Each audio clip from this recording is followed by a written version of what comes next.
Good morning, everyone. Morning. We are, welcome. We've done 2 sessions on negotiation, so this is session 3. So I kind of feel, a little bad for some people who just came. Would you feel bad for them? Because in sessions 1 and 2, we taught you, we actually got to practice a few things like you do, good candidate. Turn so everybody can see you. Give them one of the looks. Can you give them one of the looks? What? One of those looks that you learned in session 1. I don't remember. You don't remember the looks? Look, Christina can do it. Look, Christina wasn't even here. Look at that. She's going to do the look. I'm scared already.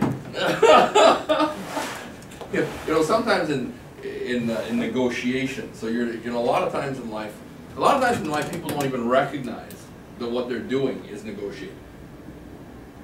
So if you don't even know that the other person is negotiating with you, you're kind of at a disadvantage. So a lot of times it's just sometimes as simple as people say something and you look at them and you go, really? Are you serious? So this is an everyday thing. Like the other day, Rebecca and I went to buy that camera. So we get to the counter, and we're actually going to deal with this in a second. It's actually what I'm going to start with. I think that's what I'm going to start with. We go, yeah, there we go. That's how we start. I'll give you a story. We're at Best Buy. We're buying this camera, and I said to the sales lady and the checkout lady both together. And I said, hey ladies, I said, I heard something.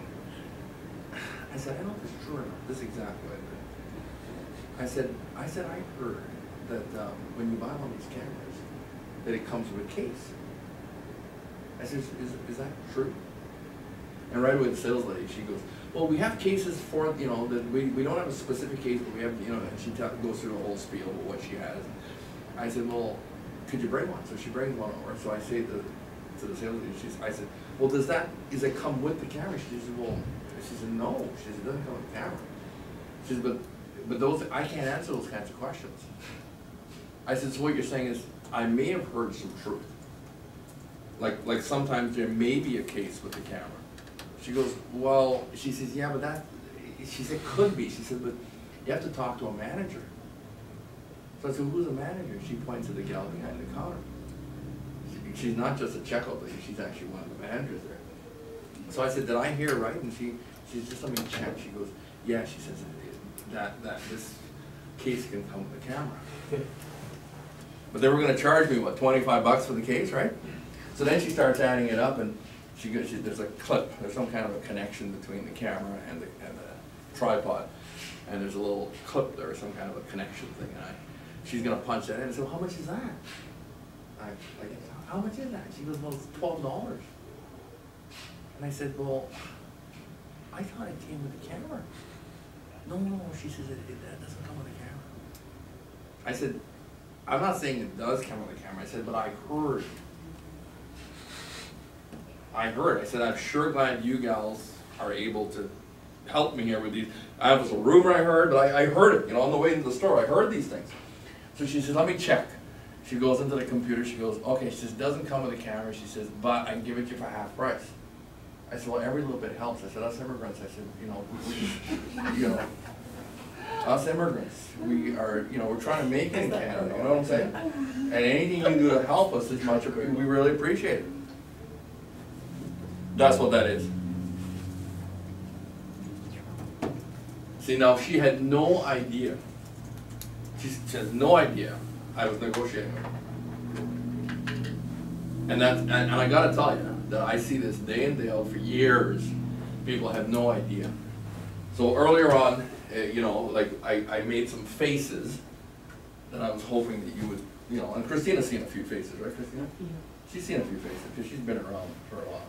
But if you don't learn the faces, see, does everybody look in the mirror in the morning? Like, do you comb your hair and makeup or shave? The guys shave and the women put makeup on, right? That's the time to practice those faces. Because if you can't do it to yourself in the mirror, you're not going to be able to do it. Like, if you look at yourself in the mirror, you can't go.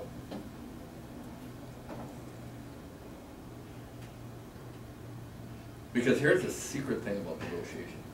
The secret thing about negotiating It is a combination of what you say, how you look, your body language. It's a number of things. It's not just one thing. You can't smile at people and go, is there any chance you give me like a, you know, like give me the, throw the, was there any chance you guys would throw the case in that camera? She'd go, probably not. But if you just come at it a little differently, I mean, so by just using the right words, right expression, camera cases should be a piece of cake. I was buying a phone one time, and this last one, not this one, last one, I'm in the phone store, and a guy says, you know, you really should have a case for that phone. And I said, yeah, that's a good idea. And I said, how much is it? I forget what it was. One of those hard plastic cases was like $40 or something, $35 or something like that, right? And I said to him, I said, I'm a wholesaler. I said, I never pay a retail. I have a wholesale license. I went like this. And I said, do you want to see my license? And he goes, no. He says, that's fine. He says, I'll give it to you for wholesale. I said, how much is wholesale? He says, about $17 wholesale. I just said to him, I just reached my wallet, pulled it up. I said, I have a wholesale license. I never pay retail. My dad used to call it the realtor discount.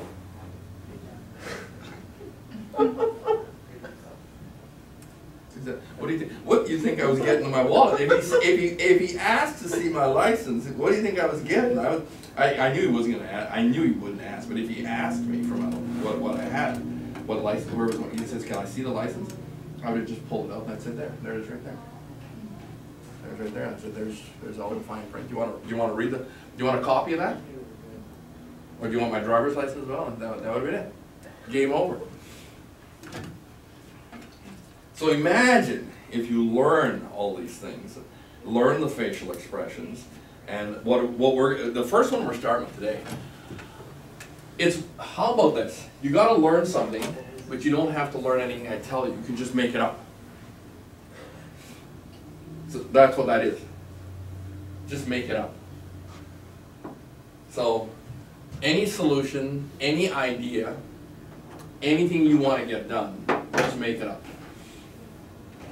Now, earlier on, as you're, you know, if you're going to do this, the basic underlying principle that you got to work with is you must understand the fear of loss.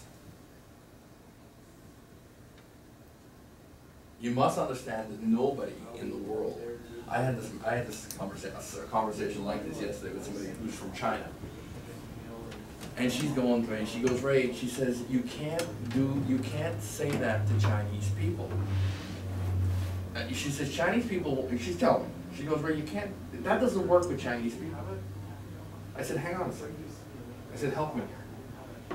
So, Chinese people look different than white people, Indian people, black people, whatever. But if I peel the skin back and looked inside their brain, is there any difference? Is there like a Chinese brain?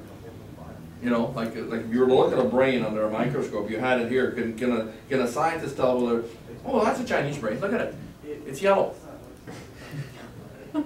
Well, there's an African brain. The sucker's black. You know, like this is black.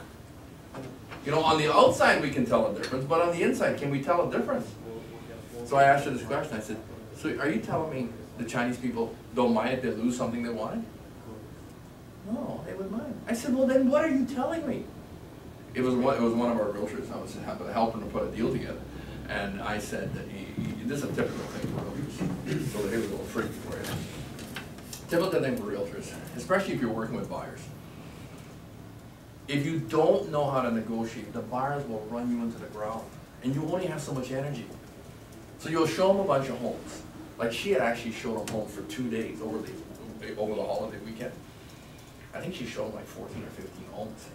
And they found the home they wanted. The wife's ready to buy it. The husband's being a macho man. You know, typical husband. Now, he's Chinese. Now, could you believe a Chinese guy is going to be like a macho man, like a redneck from Alberta? Could you believe that? That's unbelievable. You would think he went and studied in Alberta for a while or something, right? No, his wife wants to buy the house. He's going to think about it. And I said to her, there's a standard way of dealing with this. I said, standard way. You got to learn it. I said, folks, no problem. Actually, I used to have it on a card. So I used to have 2 sets. I always have had several sets of cards. I got cards for different things. So I have cards for buyers, cards for sellers. So when I'm showing homes, it's not the same cards I use with my sellers. On the back of my cards when I'm acting as a buyer's agent, on the back of my card I used to have for years and years a slogan that said this: some people are waiting to buy real estate. Some people are waiting to buy real estate, comma. Other people are buying real estate and waiting. So when they would say, Ray, can we think about this overnight and we'll talk tomorrow? I said, absolutely, no problem. I said, here's my card, and I'd hand it to them with that slogan up. And they'd grab the card and they'd look at it, and they'd go, Ray, what does that mean? Invariably, I said, no, I said, it just means what it says. I said, some people like you are waiting to make a decision about buying real estate.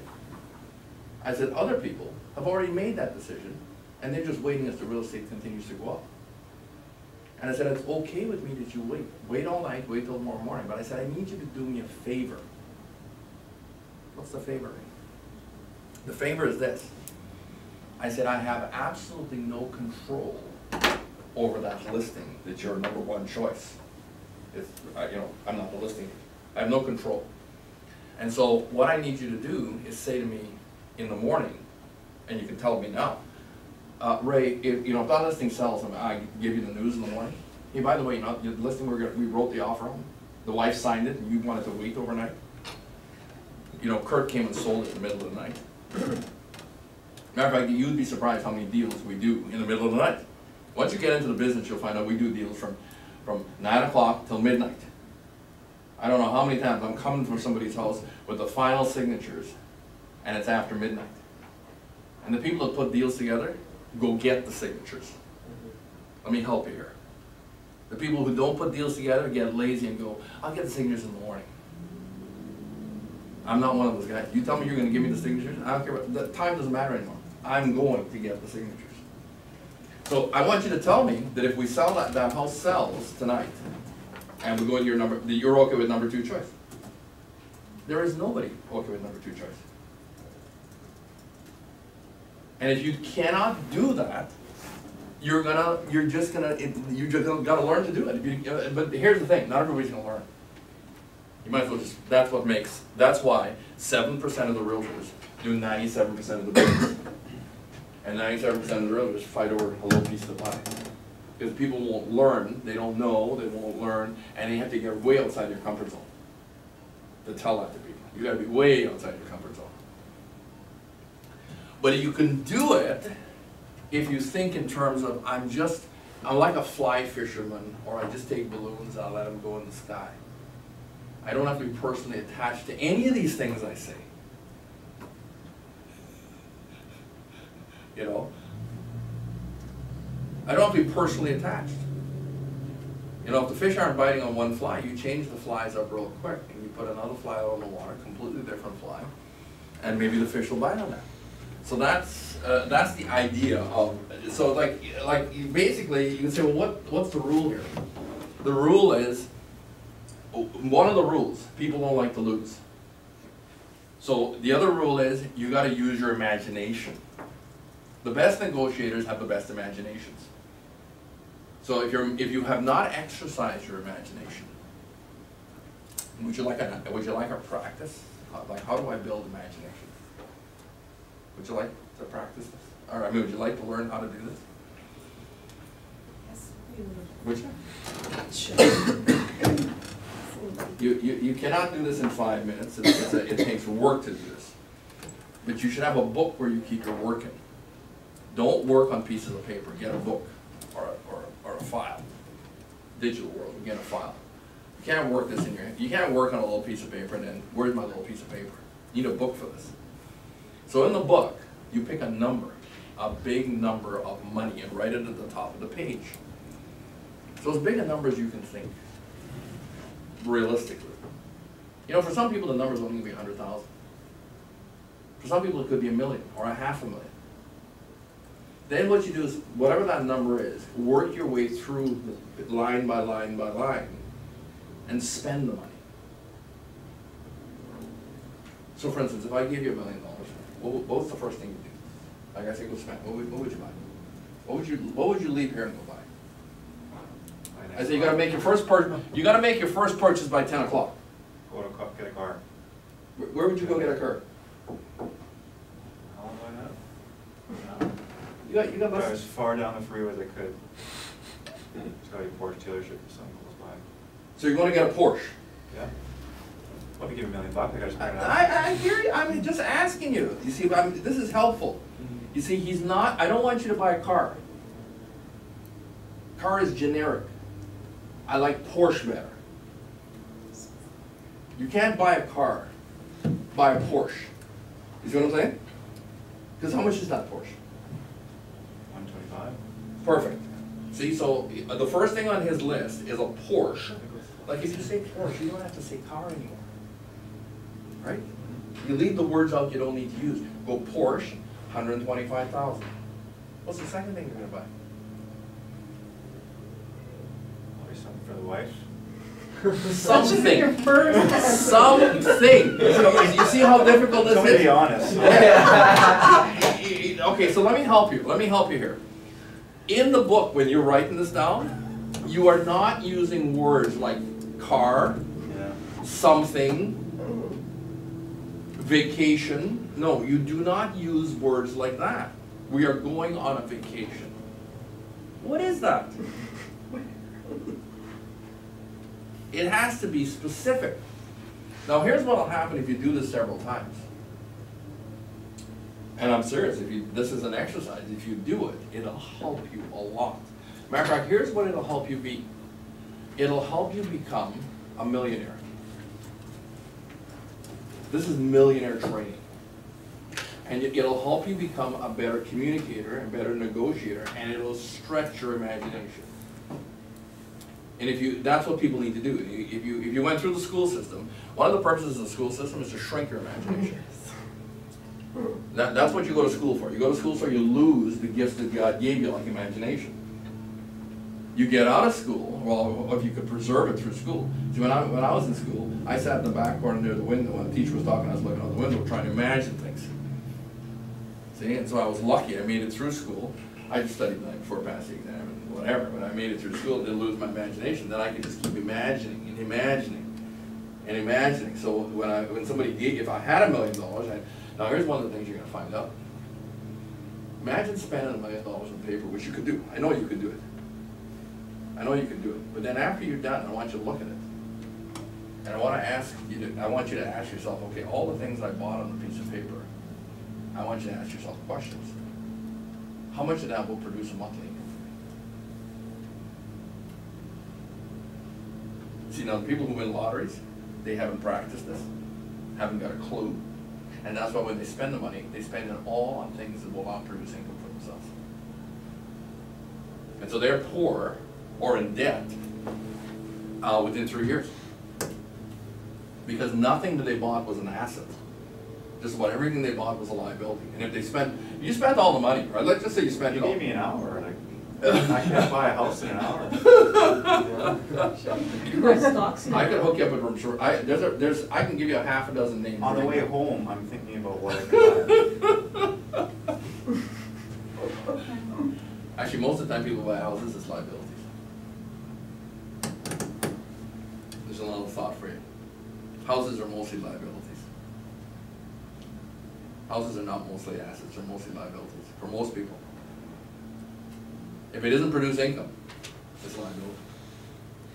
Actually, one of the rules, there's a book that everybody should read.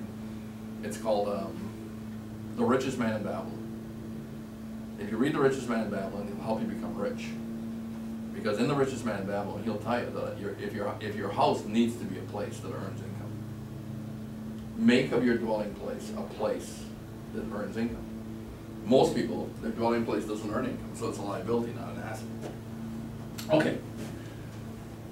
Come up with ideas that will lead to closing your negotiation. That's all that is, trial balloon. Does that help?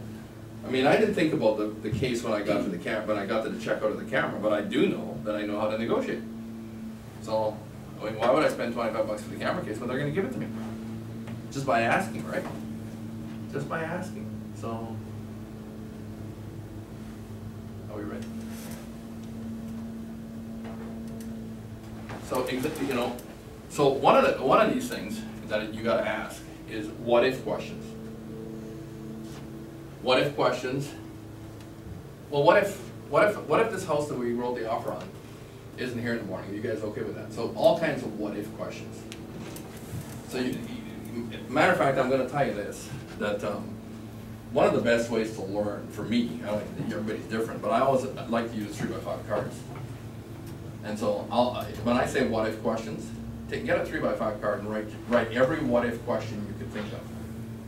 For buyers, for sellers, for, you know, anybody. So for instance, when I'm with a seller and he says, well, Ray, can we try, I know you told me market value is 500. Can we try 550? Because my barber thinks that this house is worth 550. You know, my barber thinks it's worth 550. My buddies down at the golf course, they think it's worth 550. They think the market's going up. They think there's a whole bunch, you know, there's always somebody who's supposedly an expert that knows something. And so I always have a what if question. You better always have a what if question.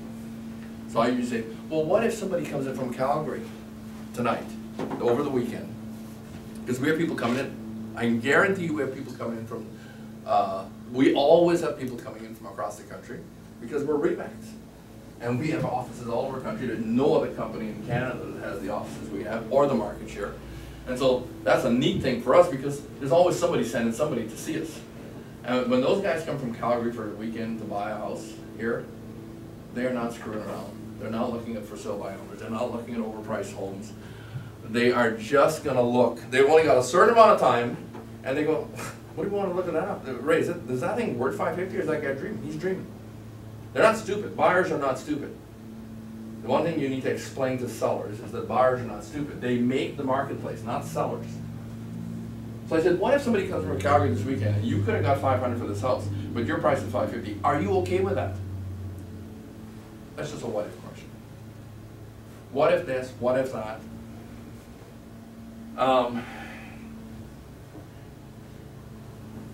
A trial balloon is kind of like, well, if I do this, would you do this? If somebody said to you something recently, anybody, Kurt, Christina, somebody asked you to get somebody to do something in a transaction, can we get them to leave the washer and dryer? Has anybody asked you anything recently? Well, like what, Kurt? Give me an example. Well, you're working on one right now. You're going, they're asking, Kurt, I know he's doing a deal, and people are saying, can I have an extension? And I would be saying, so what you want me to do is, you want me to ask for an extension, and how will I explain that to the sellers? Like, tell me all the things you did for the last, how many days? 12. For the last 12 days, give me the list of all the things you did, and how close you came to everything. And you just need a few more days. But they were asking for 2 weeks. And how much stuff did they do? Almost nothing. Because they had a guy with a real estate license representing them. Not a guy that knew what he was doing. A guy with a license. There's the other problem. Getting the license doesn't help you at all. Getting the license will not show you how to negotiate and ask those kind of questions. So you really have to work on yourself.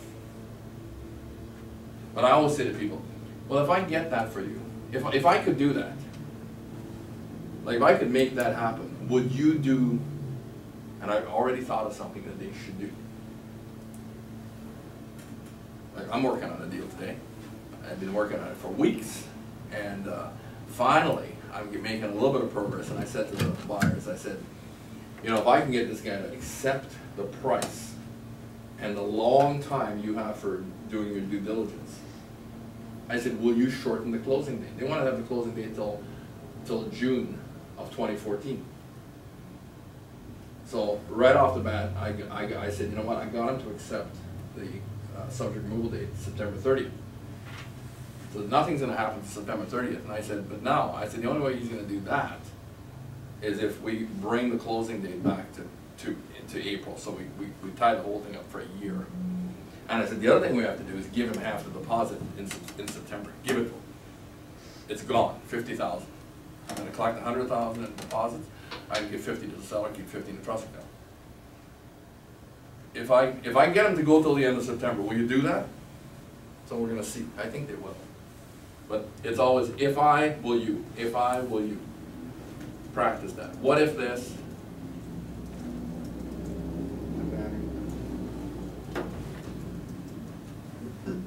So are we done? Was that it? No. So what else is on your mind? We see, that's, I'm just always gonna say, so, okay, so I solved this big problem, I got, so that's it? And she goes, no, there's, so what else is there, Christine? Well, okay, you talked about negotiating in person Mm-hmm. and facial expression. We do a lot of our negotiating with other realtors and clients over the phone. That's more, they can't see our face, so our words become more important then. Oh, absolutely. Absolutely. But I'm gonna tell you, that in this session, like we did 2 parts and then this part right here, I said, well, by the time we're done the session today, and you took all the other stuff we did in the first 2 sessions, I'll tell you this, I'm gonna tell you that there isn't too many realtors out there that'll stand up under this stuff on the phone. Not too many. I beat them all the time. I've been beating them for years, because most of them will never take a negotiation course. I mean, I'll beat them just by my expression on the phone. I go, are you serious? Like, are you serious?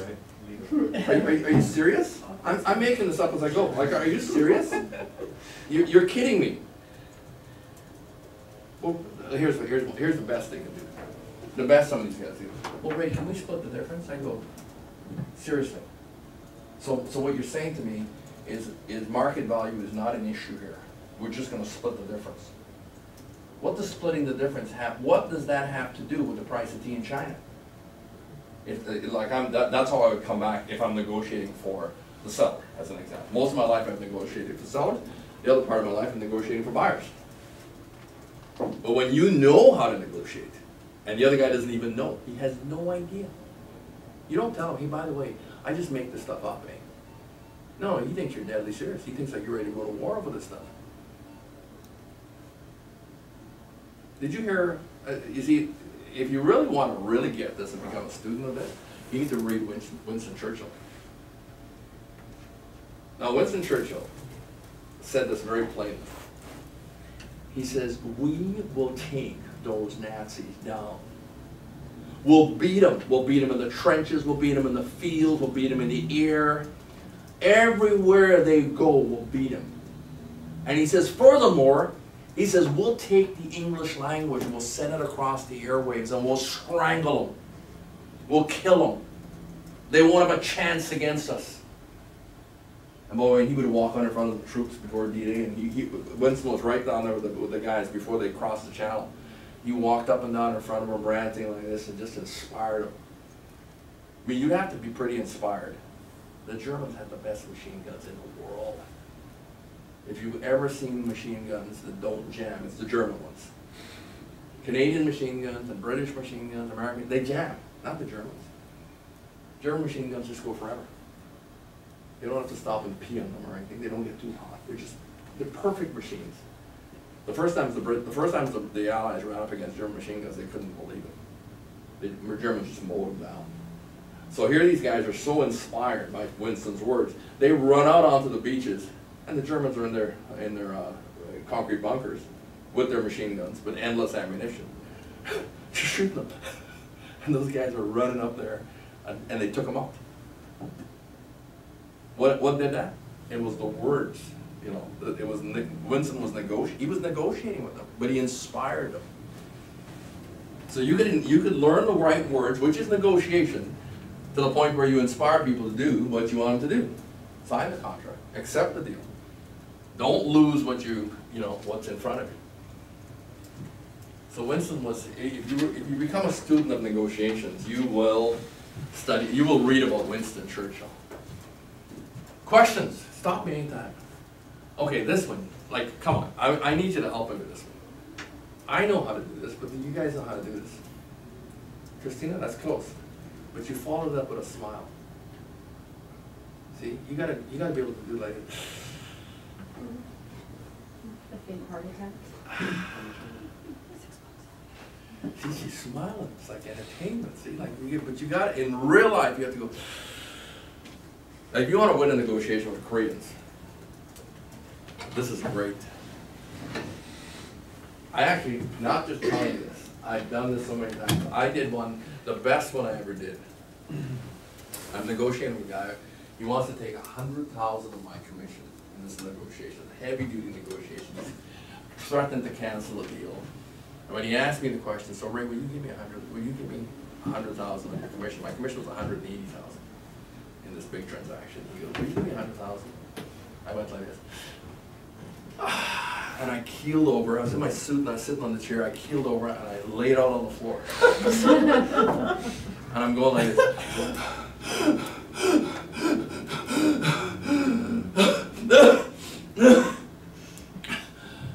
And I sit back down. His son jumps in. He goes, are you okay? I said, can you get me a glass of water? This is for real. He gets me the water. Dad's like, are you okay? I said, barely. I said, but I said to me, Dad, I said, don't do that again. I said, please don't do that again.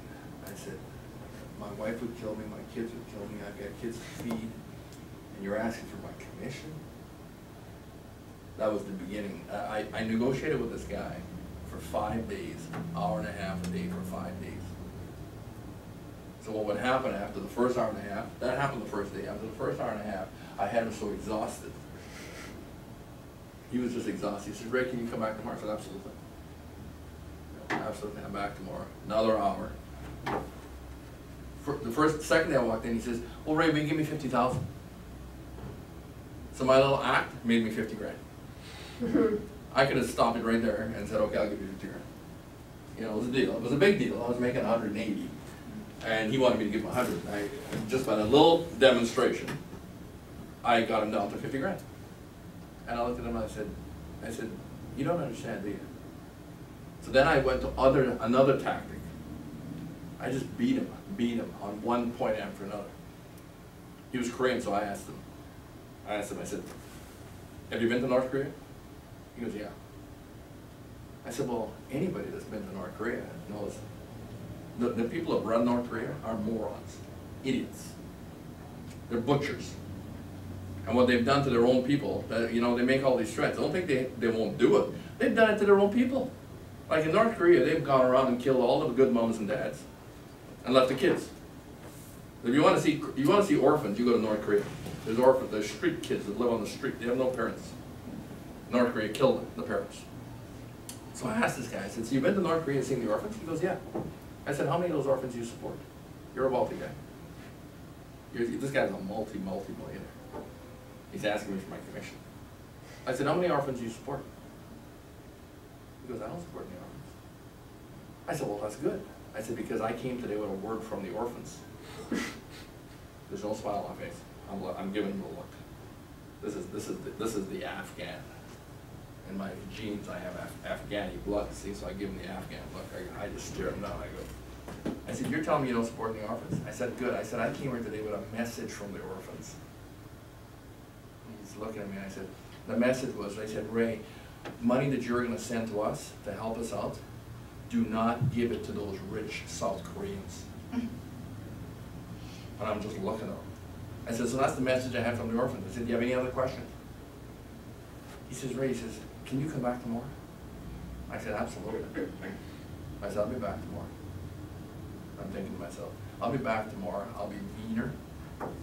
I'll have sharper nails. And I'll take you down.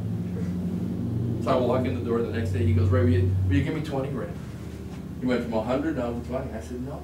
We just kept on going. And of course, the first day he said, will you give me 100 grand? I said, hang on a second. He said, if you don't give me 100 grand, he said, I'm going to collapse the deal. I said, no problem. So I reached in to I came with one of those collapse forms from the board deal. I said, here. I said, that form's all filled out. I said, just sign on the bottom. I'll take your $100,000 deposit. You'll never see that again. And I said, the seller's lawyer will proceed to sue you. And if that's what you want to do, go ahead. It's a free country. You can give up your 100 grand and you can put yourself in a position where you can get sued. But don't ask me for my commission. Like, and then what's his? Then the best he could say was, well, Ray, all the realtors I've ever dealt with before, they give me commission. And I'm thinking, That's because you dealt with people who, they don't have any respect for their own money. So I said, I'm not the rest of the realtors. Are you wishing that you'd done this deal with the rest of the realtors? Well, now he says I might be wishing that. I said, well, you wouldn't have, I said, if you dealt with the rest of the realtors, you wouldn't have this deal that I'm getting into. I sold him a very, very lucrative property in Alberta. And he wouldn't have had hides nor hair of it because I had so many people who wanted to buy the property, but he was the first one to the table, so I put the deal together. In the end, we closed the deal. But my seller, because we got there to close the deal. This guy, my seller couldn't negotiate like me. He was just brutal. Screaming, I was brutal for my seller. My seller was just like, right, make this go away. I can't believe, you know, because what happens when you sell a hotel, it's not a clean deal. You're negotiating right to the last minute. The deal, the money's in the lawyer's office, but we still have to write one last check for the inventory. So it's very complicated. So, you know, you go to count the inventory, and the seller tries to concede, and the Koreans are going, no, we're going to get them for several $100s now, right? You should have seen the standoffs we had. We had one, my guy stomped out, and he just walked out, and he sat outside in his chair, and it's like the whole thing's going to fall apart at the seams. All a show. It's all a show. You just have to learn. But see, whenever they say anything, you got to learn how to wince.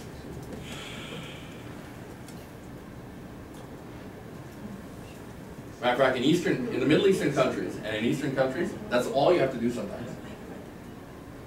On the streets of Nepal, you can learn how to negotiate. So when you go to this place, on the streets of Nepal, a kid will say to me, or a guy will say to me, sir, do you want to buy this knife? And I say, well, how much is that knife? And he goes, well, it's, you know, it's like $20 or whatever, $20. I go, well, you know, for you, right away. I go, really? 20, well, you know, we'd probably come down to 15.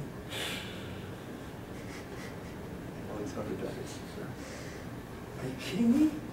15?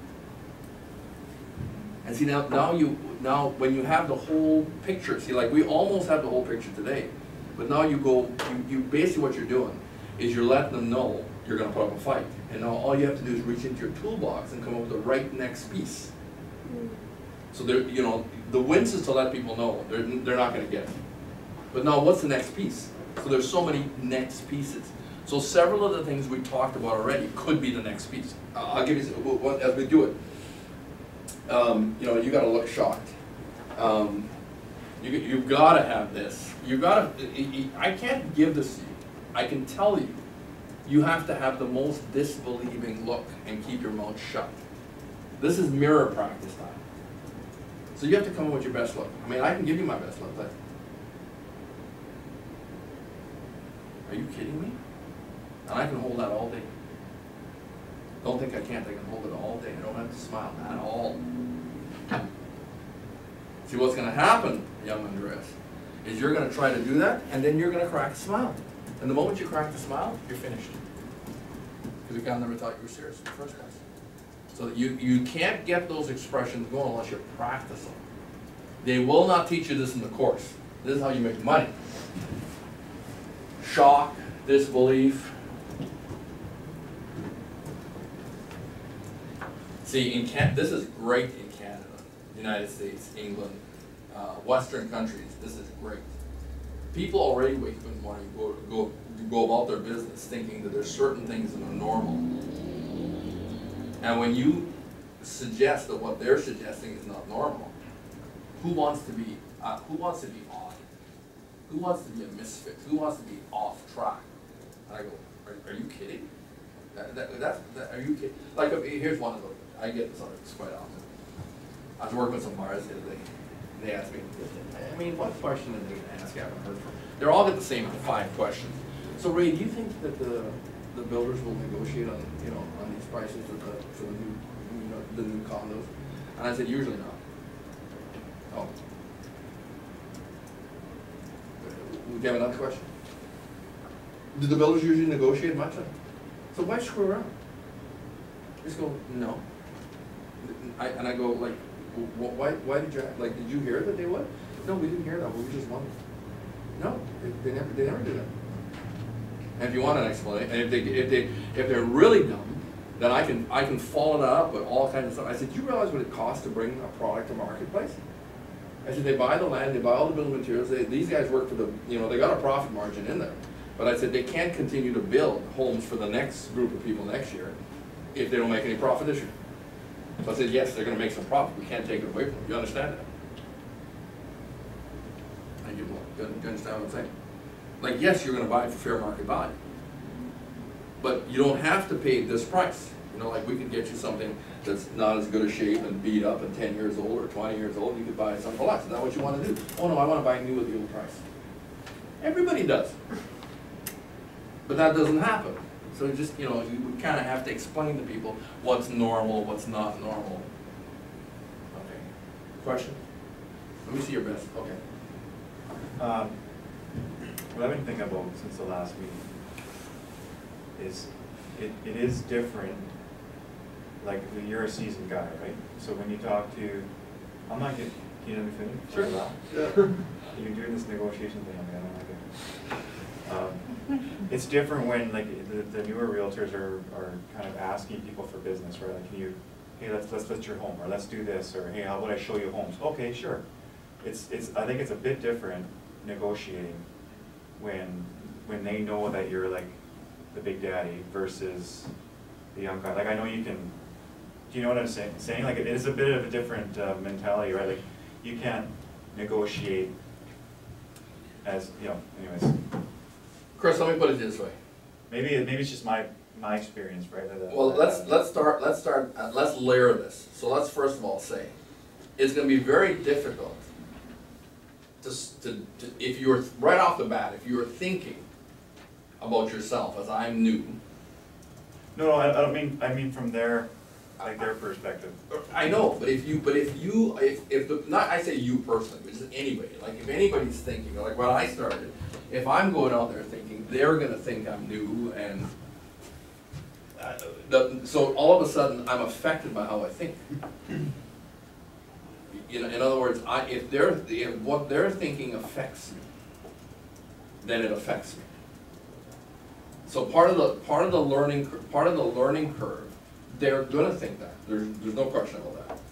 They're gonna be thinking, this guy's new, he doesn't know what he's doing. You know? Or maybe not new, but he's approached us, right? Like, it's different where if you're a seasoned guy, your clients are approaching you, but if you're not seasoned, then you're approaching clients. Like, it's a different.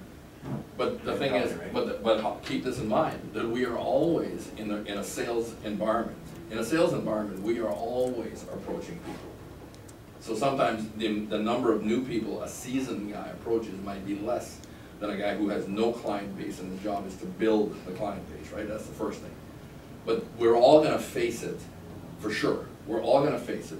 And it's not an overnight thing, agreed, it's not an overnight thing.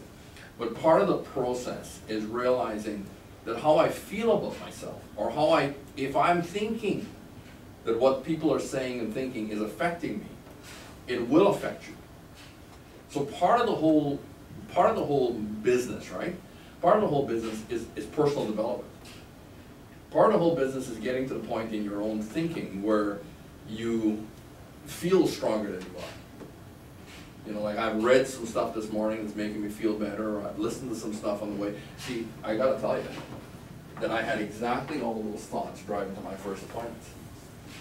And so what I did, I said, okay, and anybody, in any business, I mean, you could be in a different business and feel that way, couldn't you? It doesn't matter what your business is, and you're going to some of your first meetings, and am I gonna be able to pull this off? So what I would do, and this is how I got started years ago, like in the 80s, I would not go to meetings without listening to motivational stuff that would build me up before I arrived. And so I've always been listening to stuff. So when I got there, I mean, think of it this way. If Churchill did not have those meetings with the boys before they got on the rafts, the boats to cross and to get in front of those German, they'd see those German machine guns firing shots, and they would go, we're not going out there.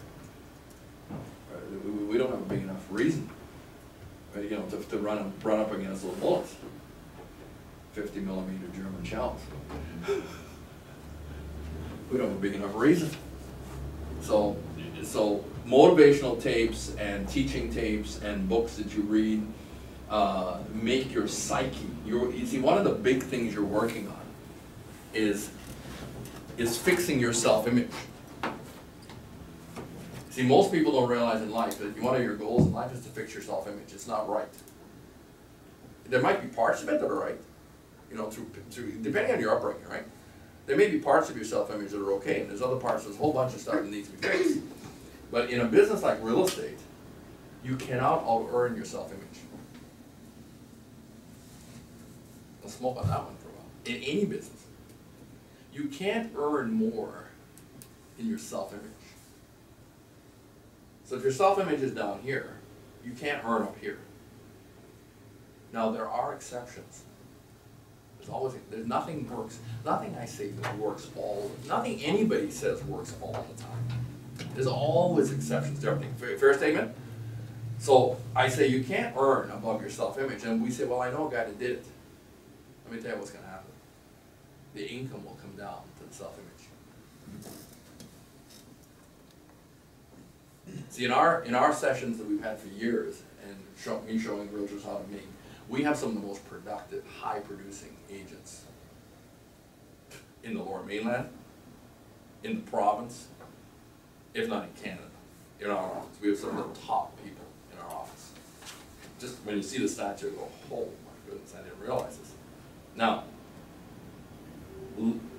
if you went and did a survey of these people, you'd find out that some of them are broke. It's a shame. It's unbelievable. So they earn up here, but their value, their net worth is down here, because they haven't fixed their self-image. They didn't do that exercise over and over again with $1 million. So every year they take the money that they earn that's above them and they blow it. They start over again. So then the question is, do I just do this just so I can say I do 20, 30, 40, 100 deals a year? Is that why I'm doing this? Why are you doing what you're doing? Or why are you building any business? Why are you doing anywhere? There must be a reason. If you haven't connected with those reasons, it's way better to get a book at the dollar store when you leave. Go out there to the dollar store, get a book, and put a page on the top of the page, $1 million, and start spending it. Work your way through the whole book. After you spend $1 million, start at $2 million, start at $5 million. You do it enough times, you'll stretch your imagination. And you'll affect. You need to do things to affect your self-image. And fix your self-image. When you affect and fix your self-image, then when I say you've got to learn how to wince, you see, when I wince, I am, first of all, it's after, in the beginning you're like, it's a game, or it's like a play. You know, it's like a movie. We're making a movie. But I mean, some of those movies that we watch actors make, I mean, does anybody watch movies? Everybody watches movies. There's never times in the movie when you think it's real. I mean, I saw a scene in a movie, my wife was with me, and she can't watch that scene. You know, this guy takes another guy's hand, he sticks it in a garburator, and there's blood all over the place. And my wife goes, "Ah." She can't watch that because it's so real, right? So the things we do in business, in negotiating with people and getting people to come to the right conclusion, how we get the commission and make the deal work and build a business. Some of it's isn't real, but after a while, you got to wince, and the pain just comes across them. Seriously? You're actually seriously thinking that they will? That I get this all the time, and you'll get it. Ray, can we write the offer way down here, this low price? I said, absolutely. I can do anything. I said, what I need to know is if you want to buy it at the lowest possible price or the highest possible price. Well, no, we want to buy it at the lowest possible price. Great. I said, so your tactic is to let's get the seller so incensed at us. That's what you guys want to do. You want to get the seller so mad that if there was a price he would sell at that was lower than the asking price, he will find somebody else to do it, not you. If that's your goal, I'll help you. You might as well learn to describe everything the way it's going to be, or could be, to all the people that you're working with. So, Mr. Shelley, yes, I could put the house on at that price, but what I need you to tell me is that if we missed a buyer that would have bought it at this price, which is market value, here's the market, you know, we missed that guy, you're okay with that. And by the way, just so you know, we're only selling about 10 out of every 100 homes. So one of the ones we sell that we missed here, we might wait for another 6, 8 months to find another person that would buy it at the right price. So I appreciate you wanting to speculate, but I need you to let me off the hook. I've never met a seller yet where if you listen to the wrong price, which he told you to do, that is happy with you when he finds out that the neighbors around the corner got their homes done. Never met one yet. Well, those people, they came and looked at our house and they bought the other one. Yes, they did. I'm so glad for them. Hallelujah. I never met one yet. They're always PO'd. So why not explain everything? That's all we're doing, is explain everything. By the way, you know, when you say, will they feel like I'm calling them up looking for business? How about if you learn how to call them up and make it all about them? For instance? So I phone people up and I say, or if I'm talking to people. See, I always put myself in a situation where it's a non-threatening way for me to talk to people. Yeah. But I'm talking to them, I say, whether I'm at their door or however I get to meet them, I say, so are you guys planning on living here forever? See, you know, like I start way down the road. See, I never ask people, are you thinking about selling your home? I ask them, are you thinking about living here forever? That's a whole different question. What do you mean forever? You plan on living here forever? I show up at people's doors a lot of times. I say, hey, can I? And they talk to me. I might be there to invite them to an open house. And I say, well, how long have you guys lived here? I go, 3 years. I say, oh, so you guys plan on living here forever? No. Really? If you weren't living here, where would you live? And they tell me. I said, do you have a plan how to get there? And what kind of a plan do you have? And why would you want to live where? Like, why would you want, oh yeah, they tell me all the reasons. It's all about that. So do you have a plan how to get there? They don't. As you're currently receiving information from over there, so you know what's going on over there. No, they're not. I said, could I apply for the job? Absolutely. It's just a matter of how you come at it. Yeah, they've lowered their guard. And, Yeah, exactly. yeah. The only reason I brought that up, because I have 2 people who, potential clients, let's call them, and they both worked with other realtors in the past. That was before I got my license, right? So I never had a shot at it anyways. But now, they're, in the next 6 months, they're planning a move, right? And I've talked to both of them just on the phone. And they said, oh, well, but we're already working with this other guy. But what are your rates? You know, that's and at that point, how do I maneuver myself to, you know, like what you said, that would work. Right? Well, see, part of the question, see, you got to understand as well that when people are negotiating, they only have certain questions. They're limited. They're not in training class. They don't know all this stuff. So the moment somebody asks about price, it's the weakest form of negotiation on their part. Anybody that negotiates anything and their first question is about the price, it's the weakest form of negotiation. But they don't know any better. They don't know any other questions to ask. It's like if you're shopping for a bicycle for your kid, as an example, and all your shopping is price, it's going to cost you more than whatever you pay for that bike, guaranteed. Guaranteed. Because if price alone will always get you, it'll hurt you, because the lowest price is not necessarily the total cost of keeping that bike operating or keeping the transaction operating. So I say, so whenever people bring up the question about price, you have to already understand philosophically that price is an issue in the absence of value. But for us, like for me, do I aggressively try to seek these people out, or do I say, you know what, they're already working? No. You see, if somebody says to me, well, I've already had a relationship with a realtor, I said, perfect. So depending on the situation, or like if you're, it depends on the circumstance. Yeah. I said, so perfect. So my question is, are you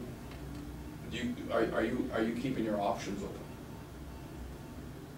And is there a chance that I could come and apply for the job? Are you taking any, would you be open to any other applications? And then if they say no, then you hang up the phone and. Yeah, I mean, they say, no, we know this guy, we know, but, so another way of saying it, okay, I've never had, there's some things I've learned over the years, like this one, that I never get no's on. They say, well, I phone them, I'm talking to them, and they say, well, Larry's our realtor. I said, great, I said, Larry's a great guy, I said, that's a good choice. I said, can I ask you a question? They go, sure. I said, do you have a plan B in case Larry's away? I've never had somebody go, oh yeah, we got plan B. We got Randy. Larry's for number one, Randy's number two, Randy's number three. I never had that. Ever. Guess why? Because they were just negotiating anyway. There might have been some truth to it, but they're just trying to they're just trying to stop the interaction because the interaction that's going on with you is outside of their comfort zone. That's all it is. And so what you got to do is soften it. Your goal here is to soften it and just make it so it's acceptable. You don't want to make it confrontational. You don't want to go, well, no, Larry, he's an idiot. If you really knew what he was like. I mean, you say that, you're screwed. Do you know how many people have driven business to me over the years?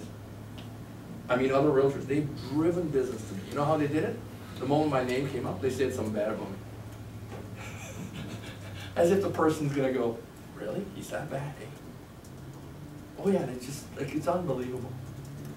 See, because they're weak and they feel a little threatened, right? And they don't know how to do this, so they go and say something stupid about me. All right, he's just screwy. I get brokers, they do this all the time. They tell them, like, keep away from that guy. And see, because they have never been in an interaction with me. If they get into an interaction with me, they're going to find out that it's going to be a little, you know, they're not ready. Somebody says something with Larry, I said, you know, Larry's a great guy. I said, but I just need to know. I said, let's say you decide to call him, and he's away on a trip for a month. I said, who's your second? Who do you call second? Never had anybody say that. Never had anybody call me. I said, that's the reason I called. Notice my tone changed. Now I try to sound like Christina and Sherry. If I can. See, these women have an advantage over me. So I have to learn from the ladies because they can, you know what I'm saying, Kurt? They can tone it down and get a little melody going in their voice. See, so women are great negotiators, right, ladies? They negotiate all kinds of things. So you get you know, for the men in the room, you got to learn how to get your feminine side sometimes and just kind of say, well, that's great, but if Larry's not here, do you have a plan? No, I don't. I said, the reason I called was because I was hoping that I could apply just for second place. I mean, to come second to Larry, I feel honored. Wow. Okay. Can everybody wince like that? All at once. Can you all just look at me all at once? Give me your best wince before we move on. No, and hold it. You got to give it to me and hold it. Let me. The one I always win. See, Brent's doing good. Sherry's doing good. Andreas does good for a couple seconds. You did good for a few seconds. Mom's thinking this is entertainment. She's going like, what? What's this got to do with selling real estate? It's got everything to do with selling real estate. See, sometimes things are misunderstood over, you know, like for instance, in the early years of RE/MAX, 40 years ago when I started, they said, what does a balloon have to do with selling real estate? Well, today, I just sell real estate without a balloon. Great time. So it's kind of like, you know, what does wincing have to do with selling real estate? Might not have anything to do with selling real estate. It might have everything to do with selling real estate. It's just a paradox, right? It has to do with people. Okay, this is kind of like, I've done a lot of tactics and now I'm going to, and we've dug into several. So I'm going to go a little faster. We got an hour. And these are all the different things in your toolbox. So for instance, but a lot of them are based on certain principles. Like a better offer is based on the fear of loss. So Kurt was doing a deal here recently, And the deal gets more exciting when there's a second offer. See? So one of the things I've always explained to sellers, better offer. When you go to somebody's home to list it, you have to explain to people that there's a range of value. But the best way to explain that is to explain to sellers that there's good days in real estate for sellers and there's bad days. Once you learn how to do that over and over, I say, look, everybody that puts something on the market, there's good days and bad days. I say good days is when you have an offer and you have a better offer, or you have several offers. That's a really good day. A bad day is we're on the market for months and you're wondering what the heck's going on. We can't get any showings. There's nobody writing offers. We can't even get showings. So I said you need to understand that there's more to go with that, but that's a negotiating tactic. In Kurt's case, it's a bit of a tactic. However, he hasn't got the second offer in his hand, but he's got a credible guy. See, that's another powerful thing. There's realtors who have no credibility, and there's realtors that have lots of credibility. People, it could be anywhere, but people destroy their own credibility by saying one thing and doing something else. But if you have built up credibility by saying something and doing it, saying something and doing it, when you say something, it means something, right? So, this is a tactic. Try this. There are definitely people that manipulate that. Like I would never, in a negotiation, I would never say that I have another offer coming in unless I actually did. But obviously there's people that do that all the time as a negotiation tactic. Right, but then they lose credibility. You see? So when you say things, you have to have the follow through. It's not just something you say. Because you could get burned with that too. If you did put yourself out there and say, well, we'll get another offer coming in, and the first guy says, well, I'll see you later, and then you're exactly with nothing. Exactly. Yeah. And like for instance, remember you asked me if you should say something to the other guy. I said no. And you would never tell these people that this other guy is writing an offer. Not until you have it in your hand. Yeah. But however, you can talk about, you can use the better offer idea because people don't want to lose. But you can just ask everybody this. The second way of doing it is just say, look, come on, Sherry, you can do better than that. And if I say, Sherry, you can do better than that, what's the first thought in her head? Amy? See, I just say to her, Sherry, you can do better than that. And the first thought in her head, and he's not even in her head, and he's not even in her head, and he knows that by suggesting that, it makes her think, yeah, I could probably do better than that. Maybe. Maybe I could do better. So we're just suggesting things to people. And, I'm quicker than the battery. You got it. Oh, Did I get it? yeah. So, when you give people choices in a negotiation, you could stack it in your favor. There's so many ways of doing this. I showed you this last week when we were doing a listing presentation. At the end of my listing presentation, I have like 20-some questions that are questions that sellers use to interview real estate agents. Did you know those questions are all biased in my favor? They're all biased. However, guess what? My competitors never have that list of questions, never offer to give it to the seller, never suggest to the sellers the whole thing, whether they have a guy that they use for years and years. You say, that's wonderful. But like when it comes to selling your home, and things have changed, things are changing all the time. And some of the ways that we used to sell homes in the past, some of the guys that used to sell homes in the past can't keep up anymore because there's so many things that are changing. I'm just wondering, are you interviewing a few people? And could I be interviewed? Would you consider interviewing? The moment they used to say to me, when I was still new, when I was in my first 5 years, they go, so, yeah, we'd want to interview you. You could come to the interview. I never had people say, well, no, we're interviewing two people, right, and we don't want you to come. Even when I was new, and I said, well, could I come to the interview? Come to the interview. They go, yeah. Can you follow that? Can you track with me on that? That they would say yes? Yeah, I have said that, and most of the time I get no. Really? Because they don't want to feel like someone else is coming to pressure them into right? So that's why, So then the next question I would ask anyway. So you see, so if I talk to Kurt and he says, well, we're actually, I think we're interviewing 2 and that's good enough. I would say, Kurt, could I ask you a question? I said, are you using a set of interview questions that a lot of sellers use when they're interviewing real estate agents? And the answer to that question is? No. No. There is nobody gonna tell you, oh yeah, we have the standard set of questions. Are they, Christina? Nobody is gonna go, oh yeah, we have those questions. So I said, well, I don't mind sending you the questions, and I would send them to you anyway, Chris. Is there any chance I could come as well? Now, it might be tough for some of us guys to say this, because we really have to sound like one of these girls now.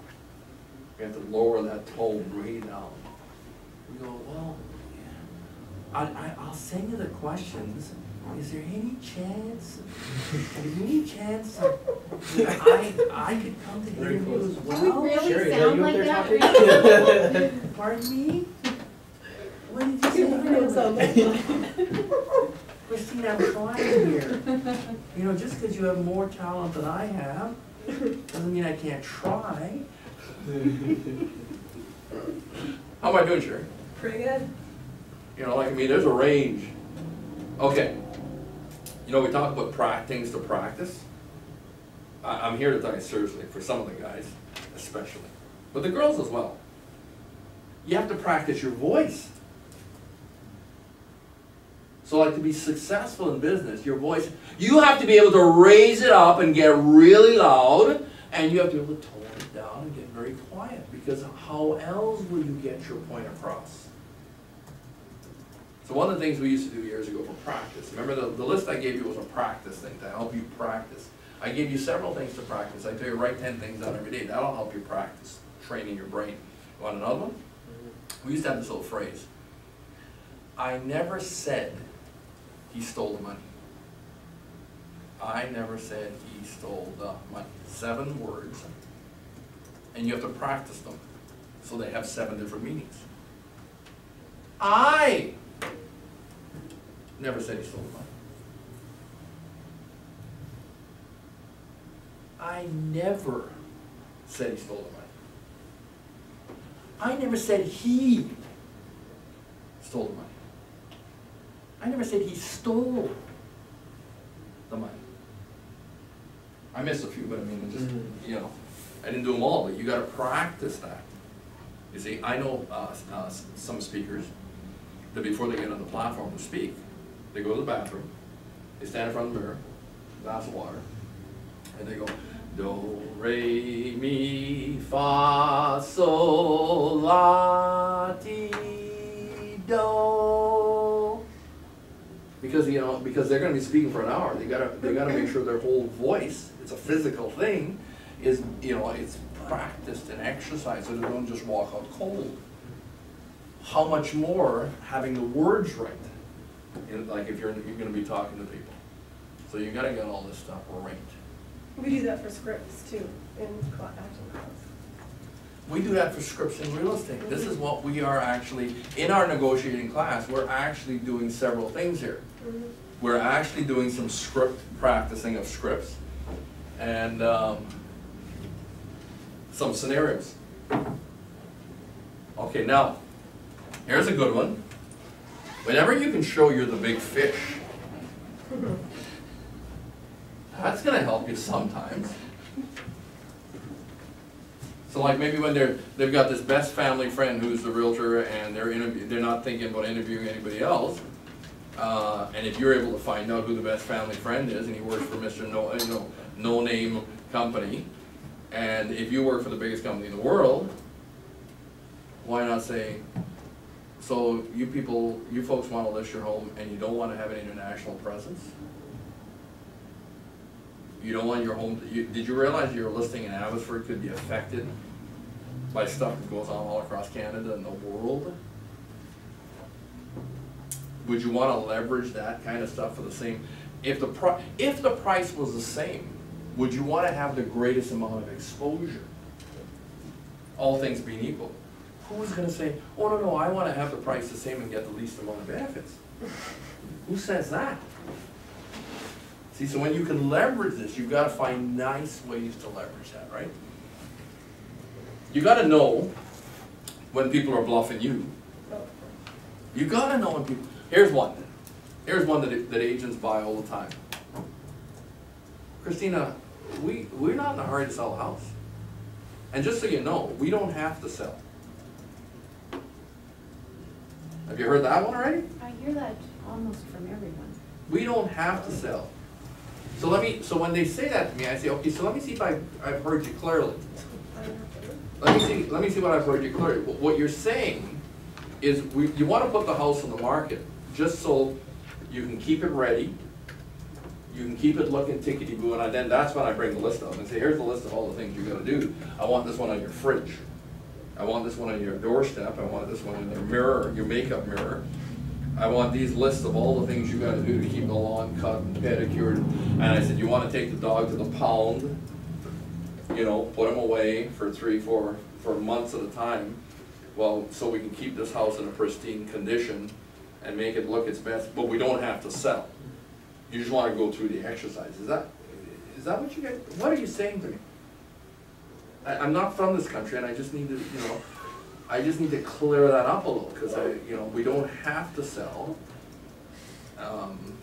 English is my second language, so what do you mean? Could you help me? I'm just trying to understand what you mean. I'll just about tell you any bluff that people give you. Call their bluff in a nice way. In a nice way.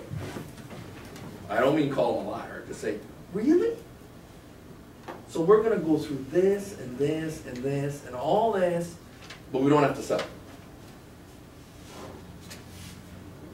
Pretty soon people say, well, we wanna sell, but we don't have to sell. Well, why, I need to know, here's what I always tell them. I say, I can tell you this right now, folks. I can sell any home if I know that you want to sell it, and we have good reasons. Then it's like, you know, if two of us agree to make this thing happen, it'll happen. I need your cooperation, I'll work my buns off, but I need to know that you actually want to sell this for a certain reason. In other words, in a nice way, I'm going to tell them, look, you BS your friends and I'll BS mine. But don't tell me you don't have to sell. Don't BS me. Don't tell me stuff like that. Tell me what the real reason is. There's a reason behind a bluff. There's always a reason.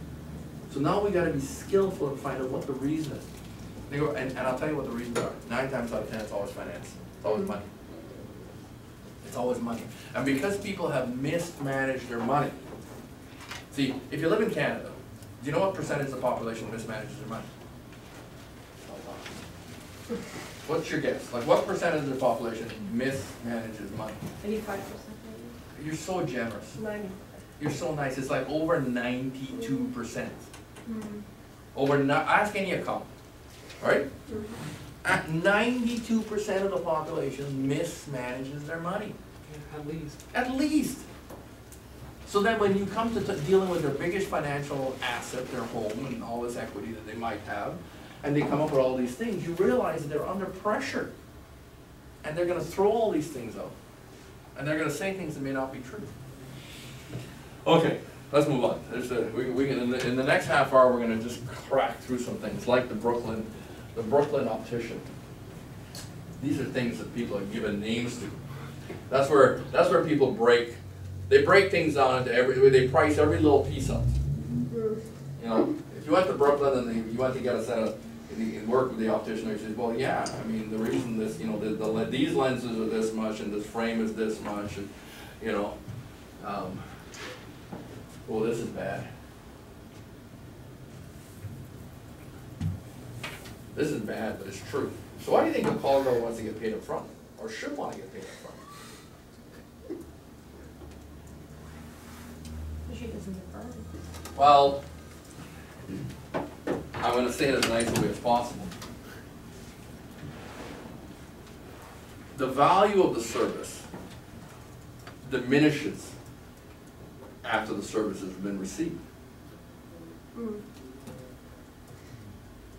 But I say that, I'm not picking on college girls, because any service that anybody provides to somebody else, once the service has been provided, the value diminishes. So I've been in situations, and you'll be in situations where you've done all this negotiation to get a really good commission, and they finally sign the papers, and I come back an hour later and I'm sold. They're going, why? An hour later, in an hour you made 30 grand, 20 grand. This is ridiculous. Am I right? Oh, I know I'm right. This happens to plumbers all the time. I did the plumber one earlier, but this is the mistake plumbers make. A lot of tradespeople that provide service. But plumbers, I pick on plumbers because when a plumber gets called to do a service call, it's usually bad. And if he jumps in there and gets the problem solved, unplugs the toilet, gets all the sink backed up, and gets all the lines, and he does it really quickly. And good plumbers know what they're doing. They just boom, boom, boom, they get it all done. Next thing you know, the water's running, everything's cleaned up. The value of the service diminishes after the service has been performed. Everybody that signs a contract with us, the contract they sign with us has it has a time limit, but if we perform the service and get the job done quickly, the value of the service diminishes. So knowing that, you gotta just know that, and you gotta make sure that people understand. People say, so one of the ways, would you like to hear, this is how I answer knowing this is how I answer the length of listing question. There's one thing I've done over the years and worked on, is I have stuff listed forever. I don't know, my competitors are always like, I wonder when is that thing that, I had an apartment building, people would try to relist for me, I had it listed forever. 5 years I had it listed. I renewed the listing year after year after year. I do it for a year, but I renew it. I renewed 2 months before it needed to be renewed. So now here's how you deal with that situation. So what I say to people, the paying up front, how I deal with it, is I go, folks, they go, Ray, how come you want to list this thing for 2 years? I said, I don't want it for 2 years. I actually don't want it for 2 years. I actually want to list it, go and find the buyer, come back in an hour, have the deal sold, and you pay me the money. I don't want to list this thing for 2 years. So now if that happens, I've covered it. All these things that I say, I've done it, I've already set it up front to them. So I said, let me explain to you. The marketplace tells me that if I go to work and don't get paid, that's a whole nother negotiation, right? My sign goes on the line, it's got to stay there until I get paid. But quite frankly, I don't want to wait for 2 years to get paid. I want to get paid tomorrow afternoon. As a matter of fact, when I list your home, see, I already know some. There's some homes I list over the years, and you'll get to that point. You'll list certain homes, and you'll go, I know exactly who's going to buy this home. See, once you get enough traction under your belt, you'll have your own database. I got to the point, you can get to the point in the business where you know you can do this business all by yourself. If you build enough, if you build your database big enough, you can do this business all by yourself. Like you can list properties and find buyers for those properties and do it all by yourself. Then after a while you realize, you know what, I'm so good at this business, I can provide inventory for other people. Because if I do the right thing, I can just list stuff at the right price for the right amount of time, with the right amount of commission, and I can just do extra listings and provide inventory for other people, and then I just manage that. And then when you have the pipeline full and people phone you, you go through an interview process on the phone, and they play according to your rules. They don't want to play according to your rules. They want to show up and give you ID, and they don't want to do all this proper stuff. You know, they keep forgetting their ID in the car and all this kind of stuff. You just say, you know, go away. Go. I only got so much time. This is how we do it. That's how we do it. You want to screw around with somebody, if not me. That makes sense, Christine? So that's a great thing. Cards are on the table, which means that's a negotiating tactic. State your case. Maybe somebody does this to you, but state your case clearly. Get all your cards on the table. And okay, here's a great one. Kurt, Chris, Christina, Andreas. Remember the other day when I told you to take Randy with you? Hmm. You get him so far, and all of a sudden, change on him. So you see, like, there's a lot of money on the table. That gal I was telling you about in Surrey who left $65,000 on the table, and she's worried about my office fees. She's worried about her office fees. She left 65 grand on the table. If she'd have taken me with her, I'd have wanted it for her. Come on.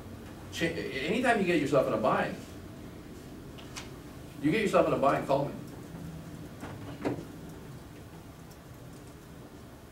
I have people call me, so my wife goes, "Great, people call you till 11:30 at night some nights?" Yeah.